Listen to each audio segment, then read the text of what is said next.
ವೀಕ್ಷಕರ ನಮಸ್ಕಾರ. DCM DK Shivakumar ಅವರು ಸಿಎಂ ಸಿದ್ದರಾಮಯ್ಯನವರ ಮನೆಗೆ ತೆರಳಿ ಬ್ರೇಕ್ಫಾಸ್ಟ್ ಮೀಟಿಂಗ್ ಮಾಡಿ 48ರಿಂದ 60 ಗಂಟೆಗಳು ಮಾತ್ರ ಕಳೆದಿವೆ.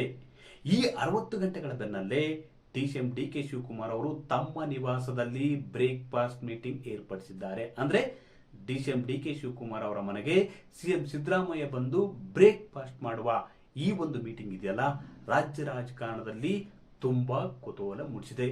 30 ಗಂಟೆಗಳು ಕಳೆದ ಬೆನ್ನಲ್ಲೇ ಎರಡನೇ ಮೀಟಿಂಗ್ ಏರ್ಪಟ್ಟಿರುವುದು ರಾಜ್ಯ ರಾಜಕಾರಣದಲ್ಲಿ ತುಂಬಾ ಕುತೂಹಲ ಮೂಡಿಸಿದೆ ಮತ್ತು ಕಾಂಗ್ರೆಸ್ನಲ್ಲಿ ಏನು ಆಗುತ್ತಿದೆ ಎಂಬ ಗುಸುಗುಸು ಕೂಡ ಚರ್ಚೆ ನಡೆಯುತ್ತಿದೆ. ಅಧಿಕಾರ ಹಸ್ತಾಂತರಕ್ಕೆ ಮುಹೂರ್ತ ಫಿಕ್ಸ್ ಆಯ್ತಾ ಎಂಬ ಮಾತುಗಳು ಕೂಡ ರಾಜ್ಯ ರಾಜಕಾರಣದಲ್ಲಿ ಹರಿದಾಡ್ತಿವೆ.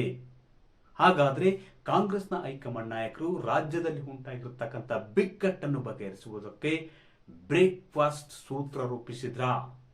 ಕಾಂಗ್ರೆಸ್ನ ಹೈಕಮಾಂಡ್ ನಾಯಕರು ಡಿಸಿಎಂ ಡಿಕೆ ಶಿವಕುಮಾರ್ ಅವರಿಗೆ ಸಿಎಂ ಪಟ್ಟ ಕಟ್ಟುವುದಕ್ಕೆ ಸಿದ್ಧತೆ ನಡೆಸಿದ್ರ? ಹಾಗಾದ್ರೆ ಸಿಎಂ ಸಿದ್ದರಾಮಯ್ಯನವರ ಮುಂದಿನ ನಡೆ ಏನಾಗಿರುತ್ತೆ? ಸಿಎಂ ಸಿದ್ದರಾಮಯ್ಯನವರು ಸಿಎಂ ಹುದ್ದೆಯಿಂದ ಇಳಿಯುವುದಕ್ಕೆ ಒಪ್ಪಿಕೊಳ್ತಾರಾ? ಗಾಂಧಿ ಹಾದಿಯಲ್ಲಿ ನಡೀತಾರಾ ಸಿಎಂ ಸಿದ್ದರಾಮಯ್ಯ? ವೀಕ್ಷಕರೇ, ಈ ಕುರಿತು ಮತ್ತಷ್ಟು ಮಾಹಿತಿ ನೀಡ್ತೀನಿ. ಅದಕ್ಕೂ ಮುನ್ನ ನಮ್ಮ ಚಾನಲ್ ಸಬ್ಸ್ಕ್ರೈಬ್ ಮಾಡಿ, ವಿಡಿಯೋ ಶೇರ್ ಮಾಡಿ, ಲೈಕ್ ಮಾಡಿ, ಕಮೆಂಟ್ ಮಾಡಿ. ಕಳೆದ 15 ದಿನಗಳಿಂದ ರಾಜ್ಯ ಕಾಂಗ್ರೆಸ್ನಲ್ಲಿ ಕುರ್ಚಿಗಾಗಿ ಬಿಕ್ಕಟ್ಟು ಸೃಷ್ಟಿಯಾಗಿದೆ. ಸಂಘರ್ಷ ಕೂಡ ನಡೀತಿದೆ. ಅದು ಡಿಸಿಎಂ ಡಿಕೆ ಶಿವಕುಮಾರ್ ಮತ್ತು ಸಿಎಂ ಸಿದ್ದರಾಮಯ್ಯ ನಡುವೆ. ಈ ಒಂದು ಸಂಘರ್ಷಕ್ಕೆ ಇತಿಶ್ರೀ ಹಾಡಲು ಕಾಂಗ್ರೆಸ್ನ ಹೈಕಮಾಂಡ್ ನಾಯಕರು ಕಳೆದ 2 ದಿನಗಳ ಹಿಂದೆ ಸಿಎಂ ಸಿದ್ದರಾಮಯ್ಯ ಮನೆಯಲ್ಲಿ ಉಪಹಾರ ಮೀಟಿಂಗ್ ಏರ್ಪಡಿಸುವಂತ ಸೂಚನೆ ಬಂದಿತ್ತು. ಈ ಹಿನ್ನೆಲೆಯಲ್ಲಿ ಸಿಎಂ ಸಿದ್ದರಾಮಯ್ಯನವರ ಮನೆಗೆ ಡಿಸಿಎಂ ಡಿಕೆ ಶಿವಕುಮಾರ್ ಅವರು ತೆರಳಿ ಉಪಹಾರ ಮೀಟಿಂಗ್ ಮಾಡಿದ್ರು.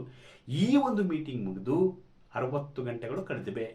ಇದರ ಬೆನ್ನಲ್ಲೇ ಡಿಸಿಎಂ ಡಿಕೆ ಶಿವಕುಮಾರ್ ಅವರು ಬ್ರೇಕ್ಫಾಸ್ಟ್ ಮೀಟಿಂಗ್ ಆಯೋಜನೆ ಮಾಡಿರೋದು ರಾಜ್ಯ ರಾಜಕಾರಣದಲ್ಲಿ ತುಂಬಾ ಕುತೂಹಲ ಮೂಡಿಸಿದೆ. ತುಂಬಾ ಚರ್ಚೆ ಆಗ್ತಿದೆ.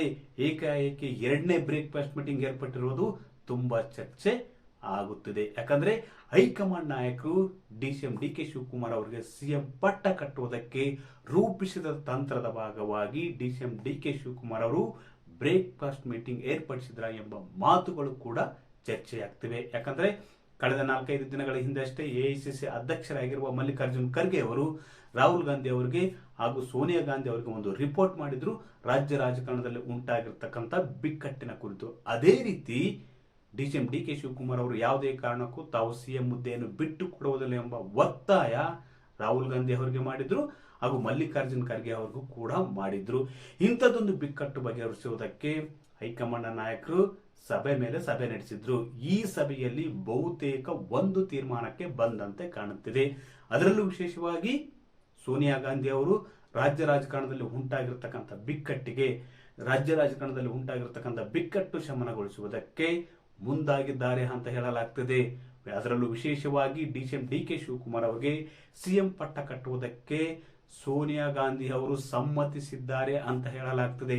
ಈ ಮೂಲಕ ಎರಡನೇ ಬ್ರೇಕ್ಫಾಸ್ಟ್ ಮೀಟಿಂಗ್ ಅನ್ನು ಆಯೋಜನೆ ಮಾಡುವ ಮೂಲಕ ಆ ಇಬ್ಬರು ನಾಯಕರು ಒಮ್ಮತಕ್ಕೆ ಬರುವಂತೆ ಚರ್ಚೆ ನಡೆಸುವುದು.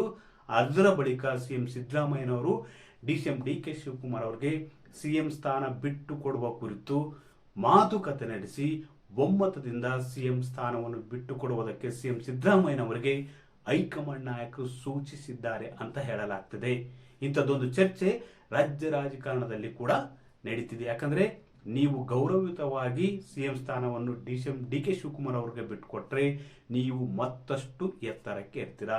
ನಿಮ್ಮ ವರ್ಚಸ್ಸು ಅಷ್ಟೇ ಅಲ್ಲ, ದೇಶದಲ್ಲೂ ಕೂಡ ನಿಮ್ಮ ವರ್ಚಸ್ಸು ಹೆಚ್ಚಾಗಲಿದೆ. ಅಂದ್ರೆ ಅಧಿಕಾರ ಹಂಚಿಕೆ ಸೂತ್ರದಂತೆ 2.5 ವರ್ಷಗಳ ಬಳಿಕ ನೀವು ಸರಾಗವಾಗಿ ಡಿಸಿಎಂ ಡಿಕೆ ಶಿವಕುಮಾರ್ ಅವರಿಗೆ ಸಿಎಂ ಹುದ್ದೆಯನ್ನು ಬಿಟ್ಟುಕೊಟ್ರೆ ನಿಮ್ಮ ವರ್ಚಸ್ಸು ಹೆಚ್ಚುತ್ತದೆ.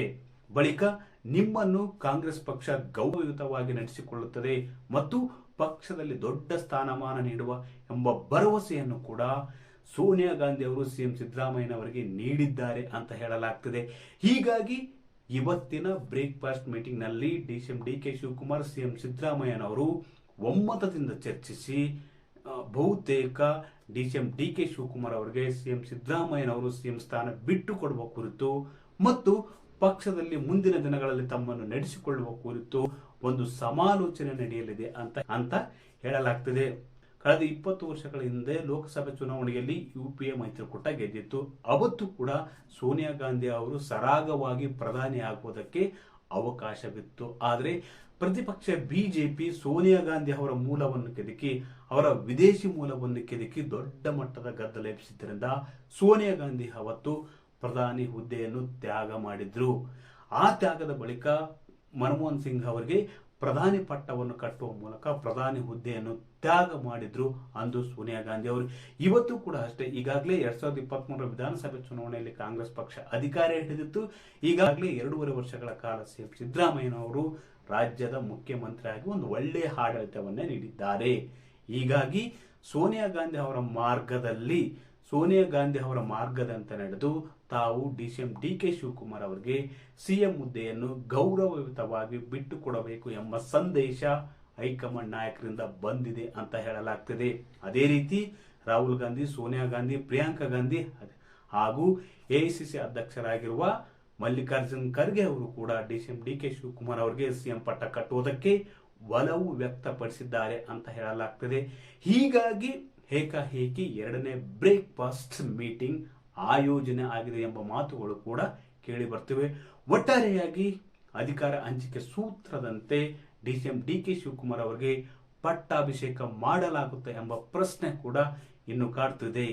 ವೀಕ್ಷಕರೇ, ಹಾಗಾದ್ರೆ ಸಿಎಂ ಸಿದ್ದರಾಮಯ್ಯನವರು ಡಿಸಿಎಂ ಡಿಕೆ ಶಿವಕುಮಾರ್ ಅವರಿಗೆ ಸಿಎಂ ಹುದ್ದೆ ಬಿಟ್ಟುಕೊಡ್ತಾರಾ? ಈ ಕುರಿತು ಕಾಮೆಂಟ್ ಮಾಡಿ ತಿಳಿಸಿ.